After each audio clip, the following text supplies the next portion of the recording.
Dear listeners, this is the third part of this story. If you haven't seen the past parts, we recommend you watch them first. The phone rang and pulled me out of the clingy embrace of sleep. I lay awake for a while, and the phone rang and rang. I fumbled with my hand on the bedside table and finally pressed the green button. Hello? Who is it? Hello? There's a call for you from the city hospital emergency room. Your wife was brought in an hour ago in a very serious condition. Can you come over now? My wife? I didn't realize it was Natasha. But she and I are divorced. I don't know, but your number is in her phone as her husband. Your wife is in the operating room on the second floor. So you'll be there? Yes. I'm on my way. I almost ran up to the second floor. Doctor. What happened to her? She's badly beaten with a broken arm, collarbone, and some ribs. Yes. And she was raped. I'll be more specific later. The doctor looked at me suspiciously. You two live together.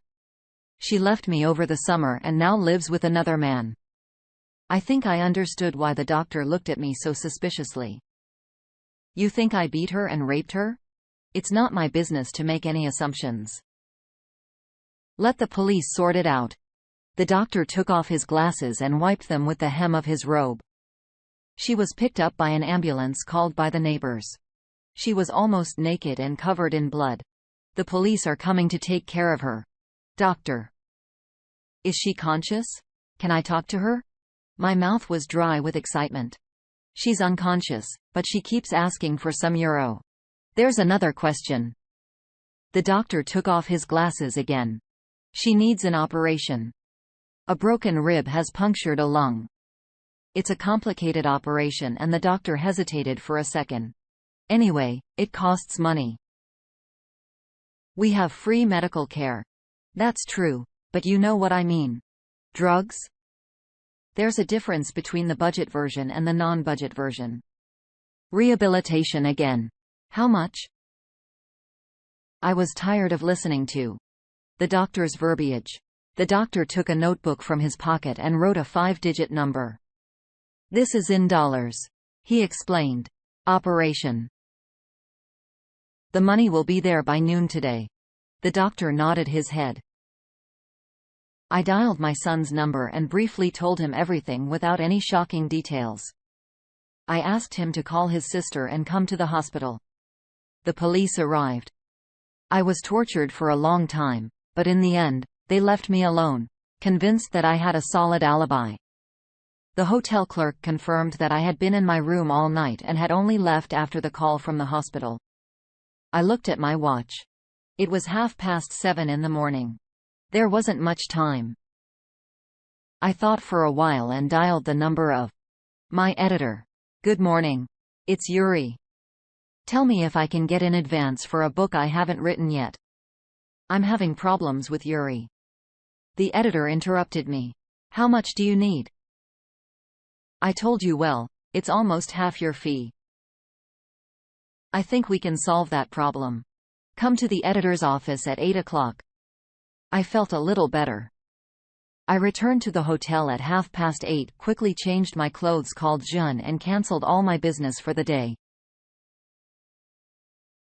It seemed to me that she was not surprised. At the editorial office, everything was solved quickly. The lawyers drew up a contract and transferred the money to me. I immediately called the hospital and 5 minutes later dumped the required amount into her account, refusing the offered coffee. I went to see Natasha. Well, what can I say? The operation was quite successful.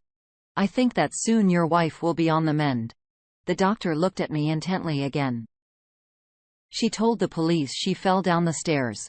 Can I go to her? Yes, but not for long. She's still very weak from the anesthesia. Natasha was lying covered in a sheet tangled in tubes and wires. When I came in, she looked at me and tears welled up in her eyes. She moved her lips trying to tell me something. I stroked her hand. Don't worry. Everything will be all right.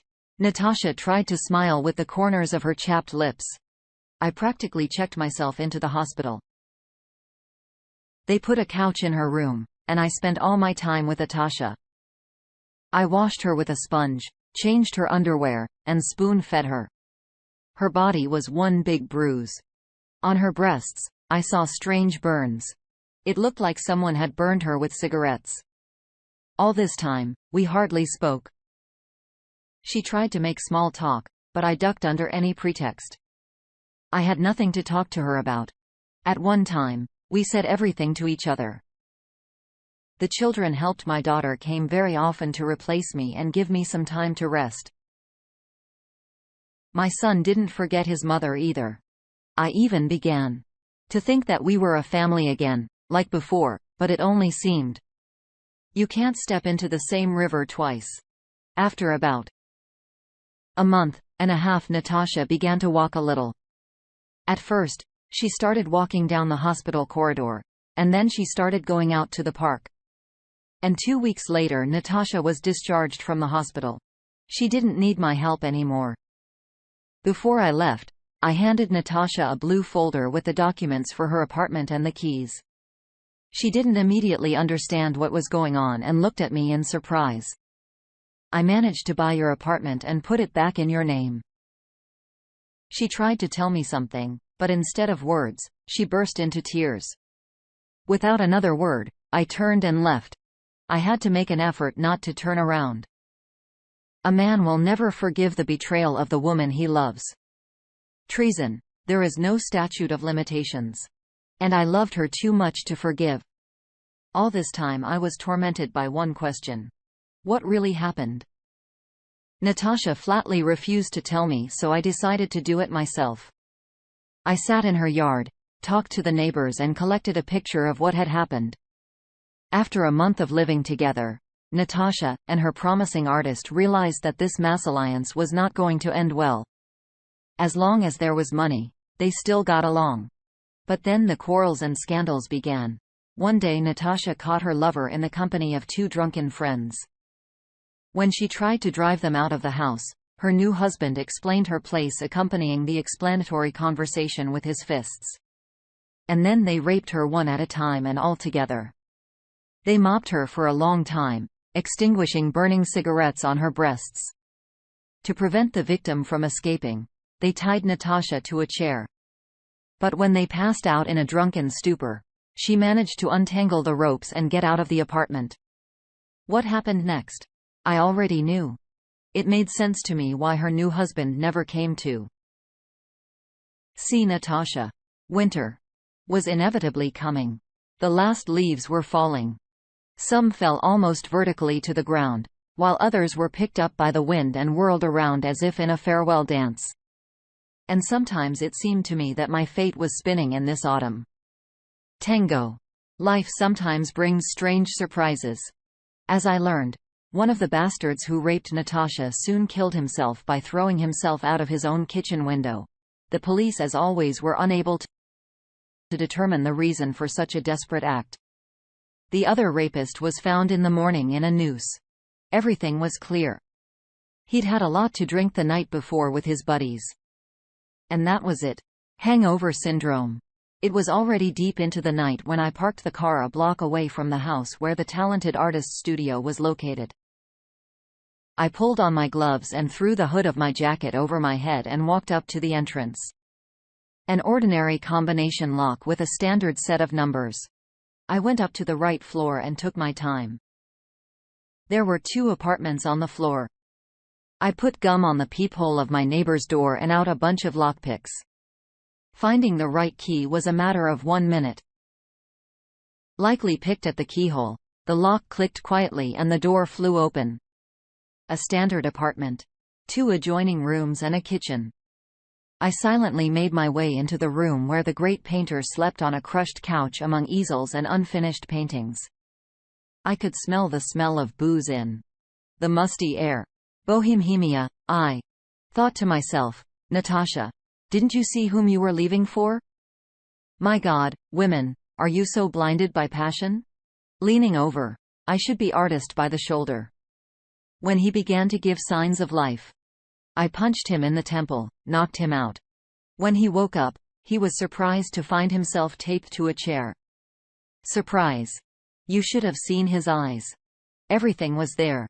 But most of all, there was animal fear.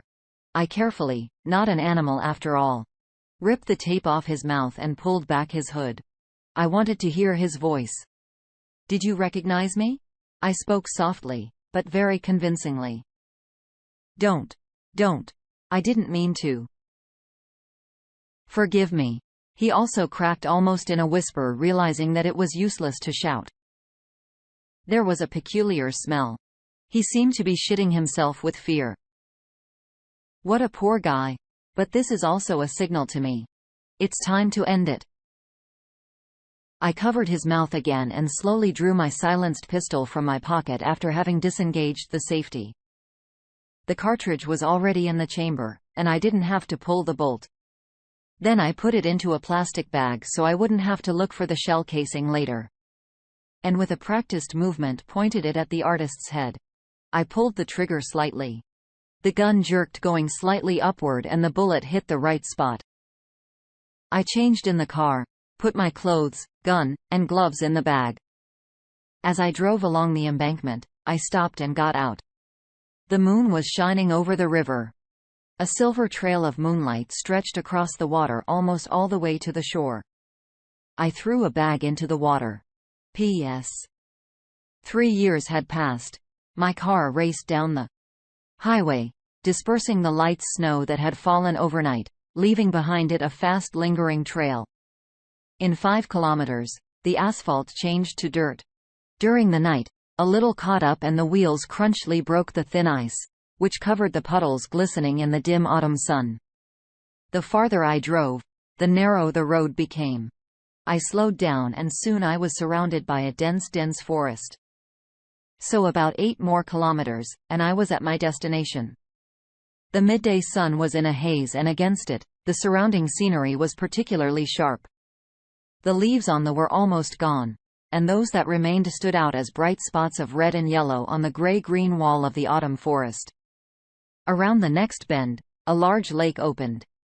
The road went almost right by the shore, and I could clearly see frothy waves like young lambs strolling across the wide water area. I lowered the window. A light breeze from the lake brought with it the smell of algae and dampness. The road turned sharply to the left and a large one-story house made of pine logs came into view. I parked the car near the boatshed, a sturdy Indian-style structure with wooden ornaments, and elk antlers blackened by time on the gable.